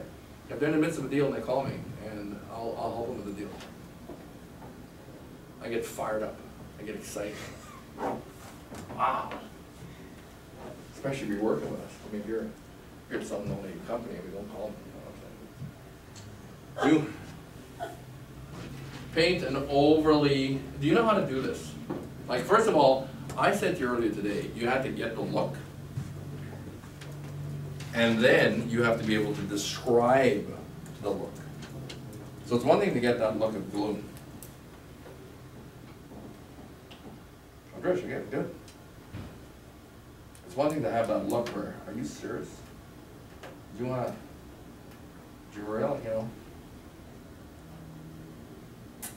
know? I always imagine things like, I can just imagine the look on Moses' face when he was thinking, those stupid Egyptians are going to come in behind us. He must have had an inkling. You know, the Lord parted the water. They were crossing on dry ground. It wasn't an inch of water. See, most people don't misunderstand that miracle. Most people think, well, the wind blew, the water wasn't high, and it was just that much water. Well, how do you get drowned in that much water? Number one. But number two, it says in the scripture they crossed on dry land. So I can imagine Moses was just thinking, you know, geez, that big wall of water. Things are going to be looking pretty bad here if you guys coming behind us. Because when the last Israelites stepped out of off the dry ground on the riverbed, dry ground. So, you know, paint. You got to learn to paint a pretty dry picture. If you're done negotiating, you know, like if you're going back and forth, there comes a time where you say, you know what, there isn't anything left. I was negotiating a deal once, and with Randy. Randy was representing the buyer, I was representing the seller. I mean, Randy was representing the seller, I was representing the buyer. And Randy came back to me and he says, Ray, the guy was a doctor. So you know, like you told, Rebecca said I can't pick on certain people, can't pick on certain races, and then she didn't tell me I couldn't pick on certain professions. So I gotta tell you, when I'm dealing with certain people like doctors or lawyers, I am extra hard on them. Because I figure they can handle it. Mm-hmm. I figure they can handle it. I took this doctor right to the wall, and Randy came to me and he says, the doc is beat. He says, that's it, he's finished. You can't go anymore. And of course, my whole attitude was, I don't care if we get them. My buyer doesn't care if we get it. Turns out my buyer was my wife. And I was acting on her behalf, but I didn't care whether we bought it or not. I already had a house someplace else. I didn't care if we buy this house. If we buy this house, it's going to be at a really good price. So we took him down. So, you know, then, you know, the other, you know, if somebody comes to you, it's a tactic. I stopped when he said I got none left. You might have had a little bit more, but Randy used that on me. So some of these things can be used back and forth on you. Randy stopped me. He says, Ray, that's it. I'm not saying I won. I'm just saying that's the tactic Randy used on me. Randy said, Ray, that's it. He's done. He's finished. How do I know he's finished? He might not. If your dad was there, he'd probably take him down a little bit more further. Oh, yeah. Yeah. You see, I was nice. I said, okay, I believed Randy. Andreas, senior, would have just, he's from the old country. You know, from Kazakhstan, they could take him right down. Okay, I watch this being happening to people all the time. See, people from other countries, if you don't stop them, you don't stop them pretty quick, and you give into this, they got something else they're gonna have. So it's a tactic, okay? Okay, this is a great thing. Everybody has a standard, and if you can kind of help them believe that there's a certain standard, well, it's only fair. Yeah, they go, yeah, it's only fair. If we did this, if they did this, we should do this. Who made that up? We make it up as we go. We make it up as we go, because people want to be accepted, right? They want to be accepted. Here's a great one. I watch this get used against people all the time. Ray, we've only got till Friday, or the one they're using on you. Can you give us an extension? First of all, can we have an extension to April 15th? And now they're down to like, can we have a 1-day extension? I knew it was just a tactic. They're just negotiating. Just negotiating. They go from 15 days or from 12 days down to 1 day in less than a day. Between, you know, he's telling me what this thing he's doing, and they just completely went from 12 days down to less than a day. And they're just negotiating. But if they say they're doing it, well, I want to see. We want to see a copy instantly. We want to see a scanned copy of the $20,000 deposit. We want to see that. Okay. So the faking is it's just another. It's just something that happens all the time. Try to make somebody believe something, but yet it's not true. This is awesome. This is awesome. There's certain people, certain cultures, where they want to be famous. Their whole goal in life is to be famous. I've had people in my vehicle, and I just ask them this question. I say, what will the people you work with, or your family think if you bought this house? The deal's, the moment I ask that question, and they can think of what people they know will think and say, well, if they bought this place, it's all game, it's game over. Game over. I don't know where she's sending all these things out, so I gotta be careful. Because I've done some deals recently, just recently. And I just asked this question. I said, so in the work that you're doing, will it enhance what you're doing if you live here? As soon as I said that, the deal was, it was like, yes, it will enhance what I'm doing. See, so you never want to underestimate pride. Everybody has it. Doesn't matter. The moment you peel back the color of their skin, everybody's got pride. Everybody's got fear of loss. All these things we talk about, everybody has it. It's not in some people and not in others. It's just that some people have it more, for sure. Now, everybody wants to look good. Try to figure out a way how to make everybody look good. Let's say you work really hard, you put a deal together, you negotiate something. Always talk about it like it was their idea. Boy, that was sure good when you guys did that. You know, even if you had suggested it, just make them feel, wow, they want it, they did it, they got it, right? They like that. And this is tricky, but nudging people is tricky, so it takes a lot of skill. Some of these things you got to realize, skills pay the bills. If you ever have trouble paying your bills, it's because you're low on skills. If you have trouble getting where you want to go, your skill level is low. See, the first thing that happens to realtors is they get the real estate license, and they think that's going to help them. They have no skill. If you come up against a guy who's got skill, you'll get skin. You got to learn the skills. If you learn the skills, you're going to go a long way. You don't learn them overnight. So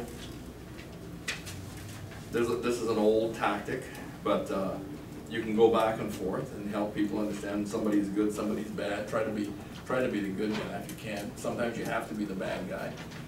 There's another one, in-term trade. My battery's just about that. In-term trade. So make an exchange during the negotiation that will not get into the final contract. You know, just always be trading. I'm always trading stuff. See, think in terms of when you answer a phone call and somebody asks you for a quote, anything. It doesn't matter what the business is. So somebody phones you up and says, well, how much is the price? How much is that service? You say, well, right away you know you're trading. Well, we have several prices. When would be a good time for me to meet and show you exactly what we do? So he goes from asking you for the price list, and you go, when can we meet? And I'll give you the price. I'll bring the price list with me because it's several prices. Matter of fact, we have in our business, we're regulated. So when you're in a regulated business like real estate, we will have the government phones. Government regulators will phone us. Have you had one yet? Oh, well, if you answer the phone long enough, you'll get government regulators. They'll trick you. They'll go, this is their typical line. They'll go, so Ray, what's your standard commission on selling a home? I said, I don't have such a thing. Well, no, I mean, what do you typically charge? I said, we don't typically charge. I said, we're contractors. I said, so every house isn't typical. I said, did you have a property in mind? Yeah, I was thinking about selling my home. This is the guy, I'm quoting exactly what they'll say on the phone. I said, why can't I come see it? Well, no, I just want to know what you charge. I said, well, it makes no sense to tell you what I charge. I said, it could be anything from 1%, from 3% to 15%. I said, depends on the project. I said, why can't I come see the project? And then I give you a really good idea what it would cost to do it. So you see, on the phone, I used to be several different types of contractors. I was a painting contractor, drywall contractor, general contractor, right? So having feeling all those calls coming into real estate, it was like, Ray, how much do you charge to sell a home? I said, depends on the home. You know, certain homes in certain places, depending on the neighborhood. Like if I gotta wear a flak vest to go into the neighborhood, like if I have to wear a bulletproof vest when I show the property, you know what I'm saying? Like I mean, the rate of commission is gonna be higher. You know, come on. You know, if I've got to pack, like if I have to pack, well, the rate's gonna be higher. So when can I see the property? Well, you'll drive those government guys just crazy if you just keep saying, price is the last thing on the list. The last thing we talk about is price. Ray, I had a lady, she's calling me from Cranbrook. She said, well, how much is your commission rate? I said, I need to ask you a question. I said, if you're making the decision based on commission, then I said, you don't need to talk to me. Because I can just about guarantee you that somebody will sell that hotel in Cranbrook for less money than me. Or they will list it for less money than me. So I said, if your bottom line, is your bottom line who's got the lowest commission? But the phone went dead. She goes, I never thought of that. I said, well, you should think about it. I said, because you always get what you pay for. And if your bottom line is to get the lowest cost provider, then you could just wipe me off the list because I'm not going to be the lowest cost provider. Guaranteed I'm not going to be the lowest. So if your bottom line is to find the lowest cost, then you don't need to talk to me. I said, but if you have something in mind and you're hoping to accomplish something and you're looking for the right person to help you accomplish it, then I would come and talk to you, as long as you tell me that price isn't the bottom line. And then I said, I'm going to tell you, chances are I will be the highest provider. So there comes a point in your business, if you built up your reputation, your credentials, like when I go on a commercial listing presentation, I have the highest qualification in terms of designations, in terms of education, that anybody could ever have. And so I'm not about, when you're a CCIM, I'm not about to negotiate the commission. There's lots of things we're going to negotiate, not the commission. I'm going to get paid well. So the moment you realize that if I work on me harder than I work on the job, I can get paid better. Go to work on you. The moment you realize that you go to work on you, because now if you go to work on you, you can't do good if you don't feel good. Pretty hard to do good if you don't feel good. So you got to feel good about you. And you can't feel good about you if you don't work on you. Put stuff into you every morning, every night, all through the day. Put stuff in you. So when you show up, you're not showing up by yourself. You know what, Dave? People think about David and Goliath. They think, unbelievable. But he didn't just show up. That wasn't his first day on the job. He was on the job killing, squirrels and little rodents or little wolves or little coyotes, or little foxes that were bothering the sheep. Eventually he worked his way up to, to lions and bears and all this kind of stuff before he took Goliath. So we all have to work our way up and take down smaller things. What are we at? Linking. Connect things. Ooh, that's too quick there. I need a new battery, Rebecca.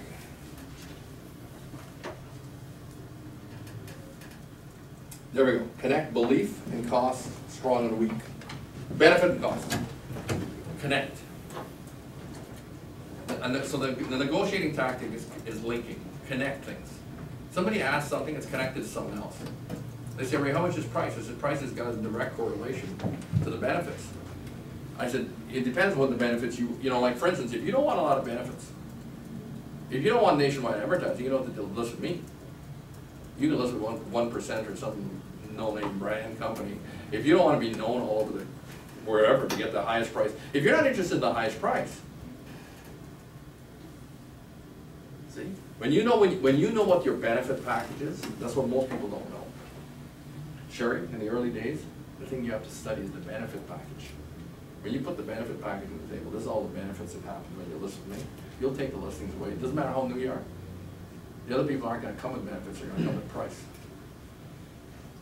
And anytime you lose a listing to somebody who had a lower price, you know that the person who was signing the listing, probably mentally challenged. Probably mentally challenged. So link connecting. I like this one. Ray, whether it's low or high, so we do both together, low or high. Sellers go, Ray, we can always come down.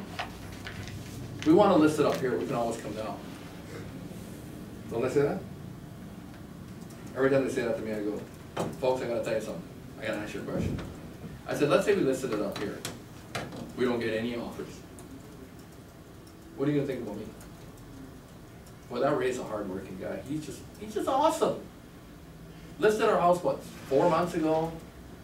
Hardly has any showings. He does the auto open house here and everything. No offers. He's just awesome. I love him. Is that how you will describe me? I said, how about this? Well, Ray, don't we need room to negotiate? Oh, there's another one. Ray, don't you need room to negotiate? I said, I don't need any room. I said, let's price it at market value. I said, here's what will happen. We're going to get low-ball offers. Below, anything below the asking is low-ball. It's low. I said, so I bring you low, if I brought you low-ball offers every day in, day out, here's another one, Chris. Below the list price. What are you going to tell your friends on Friday night when you go out for a beer? I can't believe that, Ray. Brought me 5 offers this week. We couldn't get anything together. Ray says he's probably going to bring me 5 more next week. I love that guy. I love him. He's unbelievable. He's out there working every day trying to sell my home. Which is more likely to happen? I go, see what you're saying? I said, so I don't need any room. Ray needs no room. I'm happy to tell those buyers, go jump in the lake, go to the cliff and jump off. This is my seller's price. When you get to it, let me know. In the meantime, go just jump off into the lake. And they go, okay. I don't need any room. Need no room. And if I don't have any room to negotiate, I probably have the sharpest price on the block. Am I going to get offers all day long? See, remember I told you earlier on, you got to be creative, use your creativity. So it depends on who you're representing. Never put all your cards on the table depending on who you're representing, because you might have another key issue to introduce. You might be a new player in the negotiation. See, all of it, like if we don't get this deal together tonight, you might say to the buyers, who knows? Tomorrow we might have the joy of negotiating against somebody else. Like, we don't have to get these signatures tonight. Oh, this is a great one. We get the deal put together. I phoned this realtor. She was in my office. I phoned her up and I said, Cindy, I said, is that property on the lake still available? She goes, no, I sold it. We just sold it. This is like on a Saturday. I said, really? Well, yeah. So I said, so see, I had a buyer who wanted the property. So when I phoned the listing agent up, I don't know who they are, and they say, yeah, I've sold it. that means something to me, and I'm not sure if we're speaking the same language. I said, Cindy, what are you saying here? I said, you're telling me you got an offer that's all accepted and the subjects are off and it's firm and it's at the lawyers, right? Is that what you're telling me? Well, no. She said, we've been negotiating on it for 2 weeks, and I finally got everybody together, and we're meeting on Monday to sign the papers. I said, Cindy, let me help you here. I said, let me help you out here. She worked in my office. And but there was somebody else who was the manager. All of it is, I sell real estate, so I can't manage the office. So I said, phone the manager. I said, Cindy, phone the manager. This wasn't in this town, it was someplace else. I said, phone the manager and tell him what you just told me. And I said, and you tell him that Ray is writing an offer as we speak and wants to present it. And save your license.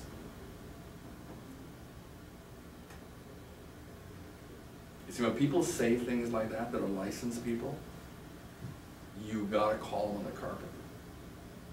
I called her on the carpet. I said, you'll lose your license over this. If this goes to council, you will lose. You will lose. They'll strip that license away so quick. To tell someone, don't tell me you've got the place sold. And don't let them tell you that. You mean you got an offer without subjects? It's at the lawyers? Is that what you're telling me? Make a long story short, she had everything together, right? But it was the weekend. It was the weekend. Somebody was going to the lake, and there was a party, and it was this. And we're gonna meet Monday. It's more convenient to meet Monday and get it all signed up, right? And I phoned. We did meet Monday. We did meet Monday. The seller, the listing agent, and me. When the other agent heard I was coming in person, they sent their offer. They delivered their offer to be signed by the seller, which they had agreed on the phone. But now we have another offer. And she didn't come to the meeting. And I'm there to walk away with the signatures. I walked away with the signature. She hates me to this day. The other realtor was buying the house for herself. She was buying it for herself to live in. So she has no love for me whatsoever because I sold that house. The guy sold it still lives in the house. The value of the house is probably at least 3, if not 4 times what I sold it to him for. It's lakefront property, beautiful property. So another person can always appear, don't be pulling this lazy crap. You want to earn the big bucks? See, okay, in real estate we have a reputation, we earn the big bucks. You want to earn the big bucks? You need to be big, number 1. Number 2, you have to work. Don't get thinking you can be lazy and make the big bucks, and don't get thinking you can't be big. You got to be big yourself. Because even if you're not big and you make the big bucks, you'll lose it all. It's seldom that income will exceed personal growth. So the number 1 job is to grow. You gotta do it every day just the way you grow babies. You grow babies, you feed them every once in a while. Those suckers want to get fed every couple hours. All the time. Not every once in a while. Well, you want to grow personally, you gotta feed yourself regularly. Okay, I could make racial comments about this one, but I won't. I'll just leave that one alone. Never mind. Okay, here's a good one. This is a good one for all the new people. Just blame it on somebody else. Like to say, well, I can't make that decision without talking to Dave. Well, I blame Dave. Okay? I mean, if you got a guy like Dave, he's the best real estate manager in the Lower Mainland, bar none. I know them all, there's nobody better than David Rochelle. So, but you got a guy like him on your side. This is when you can just come up with stuff like it's unbelievable. You come up with stuff like, well, folks, I can't price it at the price you're asking because we have to make reports to Dave on a regular basis. And Dave would rather us have the file full of offers that we didn't get accepted than have the file empty with no offers. So Dave doesn't need any room to negotiate. All he's concerned about is at the end of the day, if anything goes wrong, you say, look at all the offers we had. This is the track record of the project. It's a project. It's a project. Just think of it as a project. That's why we need timelines. You know, if you get yourself in a real bind, it's a big enough deal, call me, I'll come put it together for you. If you can't think on your feet, or Dave will help you. And there's things that can't be negotiated. Now, you might think there's some things that can't be negotiated, but there are some things that can't be negotiated, but you see, you don't know, but there's things that can't be negotiated. So it depends on how you're doing this. I know realtors that have bought houses and bought the seller's dog. So don't go tell me the dog's not negotiable. Oh my goodness. See, I know people that have bought, they've done the deal and they got the dog thrown in. I did. See, they got the dog thrown in. He's already done one. Holy. See? But on the other hand, there's some things that are non-negotiable. So you can always stop the negotiation. You know, there's no way. That'll not happen. That, you know, her great grandmother gave that to her, who gave mother, and you know, that one's not going, right? Okay, this one I could also make comments about. This is usually professions. If you're dealing with engineers, if you're dealing with technical people, they just want always another piece of paper. It's got nothing to do with the price of tea and China, but they want another diagram, another schematic, another floor plan. They want a three-dimensional view. You know what I'm saying? They always want something else, some more information. We covered padding already, but it's a good refresher. You know, throw a whole bunch of stuff in there, but we don't have to have it. We can concede it. So, matter of fact, you see, sometimes you can pad the offer by not actually having something in there. So, for instance, a padded offer is an offer where you say, like when I did that deal at the house on the lake, I showed up with my contract signed, with no, subject to an inspection, no financing, full price. Because I knew they'd been negotiating. What were they negotiating on? Closing dates? No! I didn't know what the other realtor had, but I know one thing for a fact. She told me they've been putting together for 2 weeks. What the heck were they negotiating on? Tell me, one thing. Price. Price. Mm-hmm. So I start right off with full price. I have my dates all blank. I've done this lots of times. That's padding the offer. Padding, you think I've got stuff in there. Yeah, what I had in there was nothing. I come up with the dates blank. And then, gosh, the way you say it, I slip it across to the seller. I said, Mrs. Seller, I said, you know what my buyer said to me? He says, Ray, he says, I like the property, but I don't want to inconvenience the people. Was she feeling inconvenience over the 2 weeks of dealing with the other person? Oh, I said, my buyer said to me, Ray, don't put these people under any pressure. Let them pick the dates. Once I told her that, we had to deal with them. You put anything you want. Because there's nothing, you see, there's certain things that everybody wants in life. Every seller wants the house sold today. Don't they? And they can pick, you don't have to move until the end of July. End of September. When I bought the house for my wife that she lived in, it's my wife's house, but I did the negotiating with Randy. I left the dates blank. And I got the price, and Randy and his seller filled the dates in. And we did the deal in June, and we closed it in September. So you see, price isn't everything. I can prove it over and over again. Price is not everything. Anytime people make you believe price is everything, you are weak. You just don't know human beings. Human beings are not wired. When God made us, we didn't come out of the womb thinking, I gotta get the best price. We were thinking, I gotta get a warm place with food. I gotta feel good. There's lots of thoughts in a baby's mind, but it's not price. If you got little kids and you take them shopping, they don't go, oh Dad, no, that game's way too much money. Dad, let's not buy that toy. Ooh, Dad, look, there's a toy over here that's a better price. Which kid do you think looks at price? They don't know there's a price. They go, Dad, that's the one I want, right there. You're thinking that's the most expensive. They don't know about price. So price can't be everything.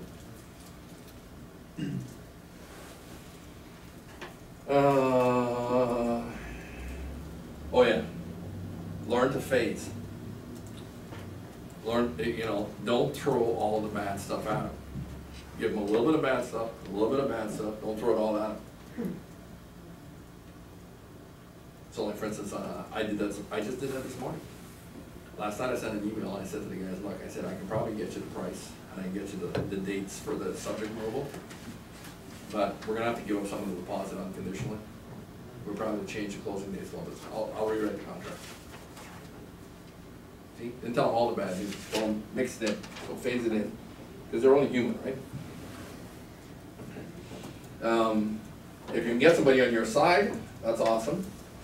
Oh yeah.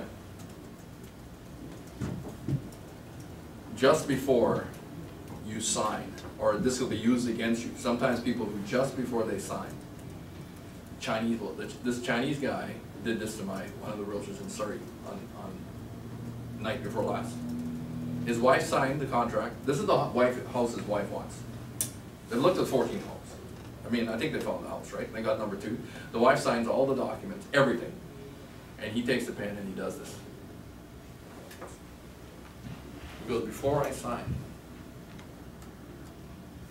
Now you could do this, or you could help people do this, or you gotta at least know when people are doing it to you. So the thing about a negotiating tactic is not that you're trying to learn all the tactics so you can do them. You're first of all trying to learn all the tactics so you recognize them. Because the worst thing is for somebody to do it to you. So when somebody just before they sign goes, well, Ray, could we do this? And now you have to go back into your toolbox and go, whatever it is you need to do. But the go to standby is always, really? Seriously? No, I just teasing you. You know on commission negotiation, I've done lots, right? But on commission negotiations, I don't know how many times people say, Ray, will you charge lower commission? I go, no. And this is what I've had some people. I didn't think so. But I just asked. Sorry, Ray, I was just asking. You stop right in the track. You go, first of all, the words alone won't do it. So if you just said no, with a smile, you gotta get that look like, no. What were you thinking? Did you think like that I was on sale, like half off today or something? Like I know they got a sale seriously. Did you think I was on sale too? Hello? Sometimes people will do this to you, leave a false trail. There's a rush in front, 2 alternatives, one's intimidating, reducing choice. Help people out by don't giving them too much choice. Oh, that's a great one. Right, you don't do what I want, we'll see you in court. Really? And people say this one all the time, they do this all the time, we'll see you in court. You don't give me what I want, I'll see you in court. It's just a tactic. You know what it costs to go to court? A lot. So whatever it is we're negotiating, is it less than what it costs to go to court? Usually it is. So why would you bother thinking you see me in court? You just smile at them, you go, really? Seriously? Like you can go to court for less than what we're talking about here? Let's find a way to settle this.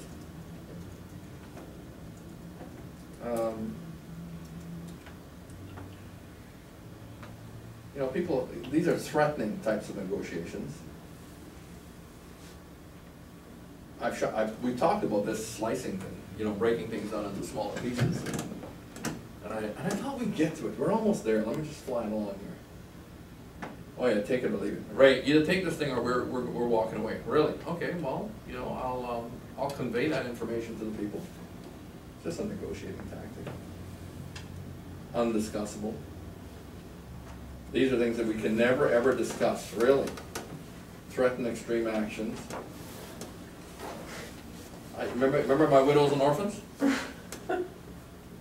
So I can help you here. You're gonna have trouble if you don't support widows and orphans. So if you aren't supporting widows and orphans, you're not gonna be able to pull that one off. But my story with the widows, I told them, I said the orphans sent me the message. They told me, Ray, do not take any crap from Koreans like you. Did I say that? Questions?